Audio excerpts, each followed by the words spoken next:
Hi! Welcome to my vlog. So for today's video guys, so na ako sa laundry. So magluto tao escabeche. So na ako ingredients. So natay carrots, bell pepper, so natay gamay na. So ang cute kayong carrots nila, diba? So, sa akong isda akong giprito. So, giprito na akong isda. So, laundry din siya. Iwa sa tag carrots guys. Ako na siyang gipanitan daan. So, ang paghiwa sa carrot, dapat tinagas na itong carrots guys. Tinagas itong carrots. Kung na siyang gipanitan daan itong carrots.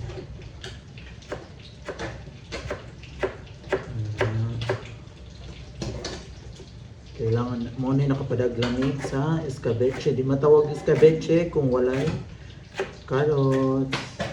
Diba?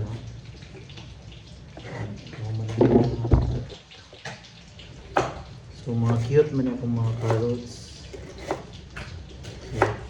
So, ito ka isda.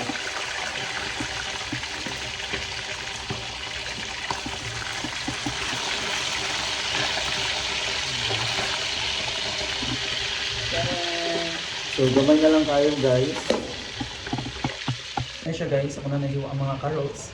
So, ako nang hiwa ko. Diba? I-slice ko na siya. So, tanan! So, tanan. Inanak na siya pagkahiwa. Ano siya? Hiwa sa tag-carrots guys. So, ganahan ko anong hiwa carrots kayo ano. Kaya,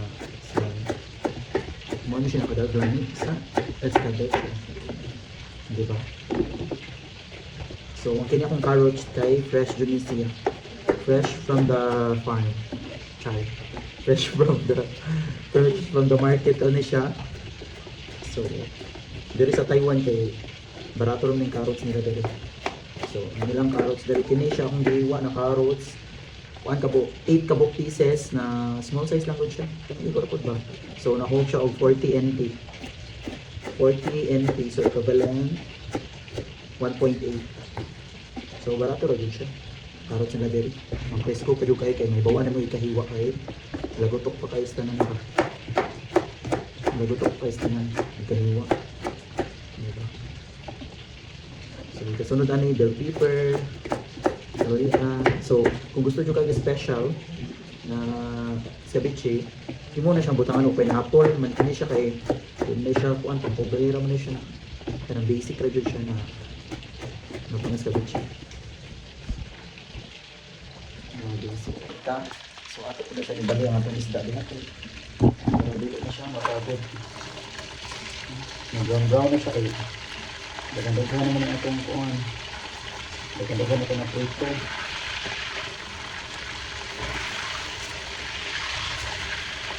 So normal na siya sa isda na mag-brown. So mauna na siya ang atong luto.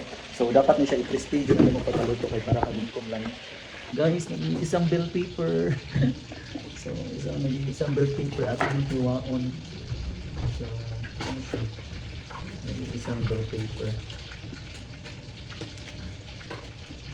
So ang kining bell pepper muna siya nakapahumot sa tuwang ceviche. Kasama siya sa kapahumot sa atong ceviche. Kining bell pepper. So atong paghiwaan ni kay pinag-asan hapon. Diba? Bell pepper.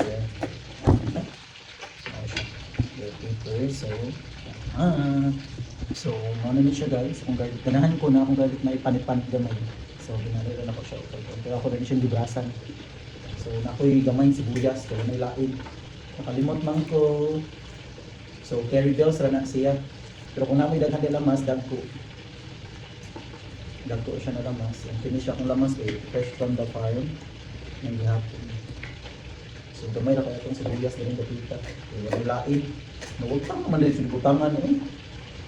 Nawagtang sa libutangan ng atong sibulo. Kung napili rin yung atong wonder. Isa ni pang 5 star guys. Mas dali pa siya panitan ko yung nandok-dok kong daan. So, manit ang style dali. Ako na siyang gidok-dok daan. Ito panitan. Diba? So, dali ka ba?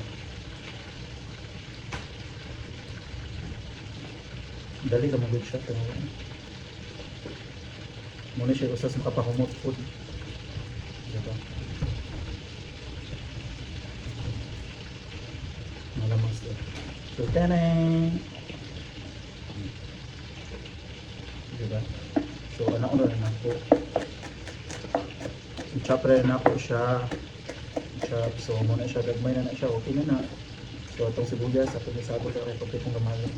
Nakutang mo ko white na sibuyas. Sa ko na siya. Lamig ko na siya. So, ari na pagtas. Itong loya. So, mga dyan siya nagdagbidya. Ang loya na to. Gamay po ng loya guys. Kaya isagol mo ako sa manok. Dan hinagod. Loya.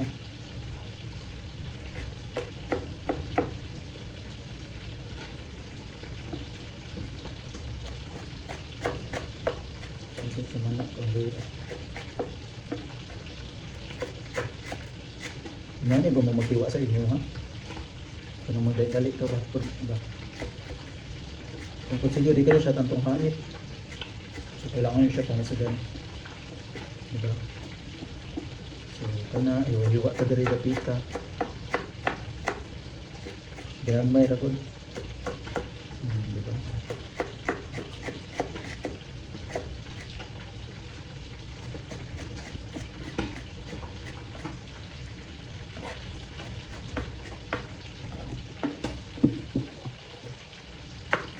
Karang hapit na nilasan na siya.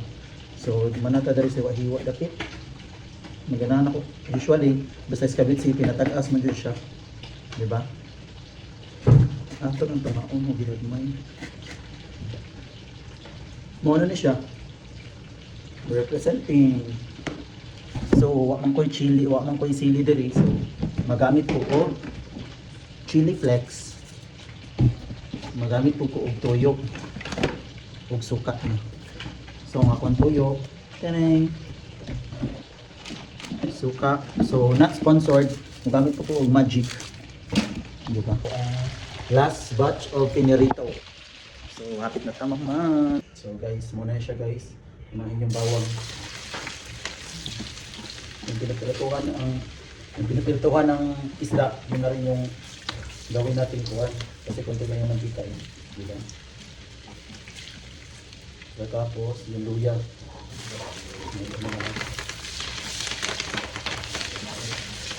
Yan. Halo na natin yung bell pepper para dagdag amoy. Mamaya na yung carrots. Yan. Halo na. Diba? Mahalo siya.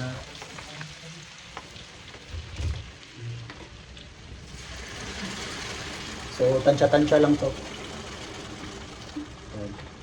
Pagkatapos, lagyan natin ng asukal konti para ma-enhance yung ma-enhance yung suka. Diba? Ikot-ikot, mikos-mikos mo lang. So, lagyan natin ng patis. Lagyan natin ng patis. Konti lang. So, additional, kung gusto mo may ketchup, pwede naman, lagyan nyo ng ketchup. So, for the meantime, patis muna tayo guys. So, yung scabeche natin, pang province style ito ha. Yan. So, lagyan natin ng konting asin. Yan. Asin. So, hintayin lang natin kumulo. Hintayin natin kumulo. Yan, kumulo na siya. Tingnan nyo. Kumulo na siya. Kumulo na siya guys. Tikman natin yung konti. So, dagdagan natin ng tubig konti. Yan. So, ihalo na rin natin ihalo natin yung carrots. Iharap natin yung carrots. Teka, baka malimutan pa. Carrots. So, hintayin na naman natin ang kulo to. okay na siya. Yung lasa, okay na siya. So, hintayin na lang natin yung carrot. So, lagyan natin ng kunti tubig. Yan. Masarap, mas masarap sa escabeche na maraming sabaw. So, nag-additional ako ng sili guys. Para may anghang siya konti. Yan, yan, okay na to.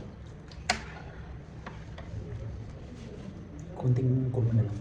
Okay. So, mag-pack na ta guys. Mag-pack na ta sa ating bagya.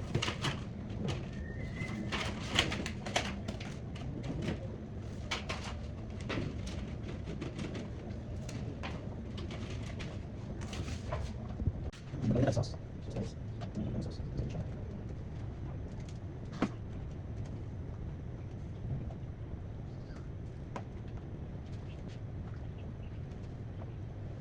Guys, hindi sabi siya.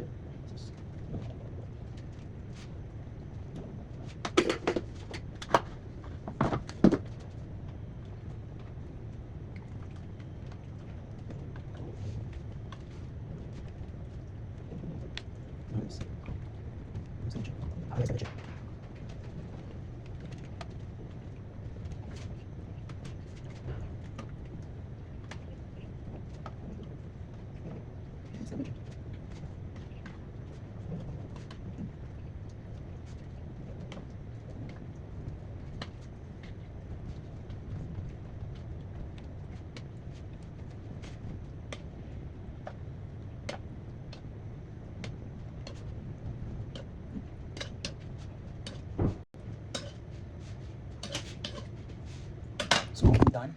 So, muna siya itong escabeche.